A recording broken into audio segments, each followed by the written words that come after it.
মাগরিবের ফরজ নামাজের পরে একটি দোয়া পড়ুন এবং ফলাফল নিজ চোখে দেখুন। কোনো ব্যক্তি যদি মাগরিবের ফরজ নামাজের পরে এই ছোট্ট দোয়াটা পড়তে পারে, আল্লাহ পাক রব্বুল আলামিন ওই বান্দাকে বিপদ আপদ থেকে হেফাজত করবেন। শুধু তাই নয়, আল্লাহ পাক রব্বুল আলামিন তার উপরে 10টি নেকি আল্লাহ পাক রব্বুল আলামিন তার আমলনামায় দিয়ে দিবেন। আল্লাহ পাক রব্বুল আলামিন তার 10টি গুনাহ মাফ করে দিবেন। আল্লাহ পাক রব্বুল আলামিন তার 10টি মর্যাদা বুলন্দ করে দিবেন। আল্লাহ পাক রব্বুল আলামিন তাকে প্রটেক্ট ফ্রম অল অ্যাক্সিডেন্ট, সকল বিপদ আপদ থেকে, বালা মুসিবত থেকে হেফাজত করবেন। বড় বড় রোগ থেকে আল্লাহ পাক রব্বুল আলামিন ওই দিন তাকে হেফাজত করবেন। আল্লাহ পাক রব্বুল আলামিন অ্যাক্সিডেন্ট থেকে তাকে হেফাজত করবেন।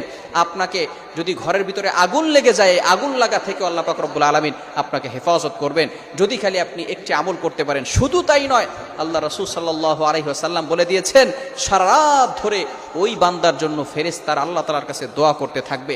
শুধু তাই নয়, 4 জন গোলাম আজাদ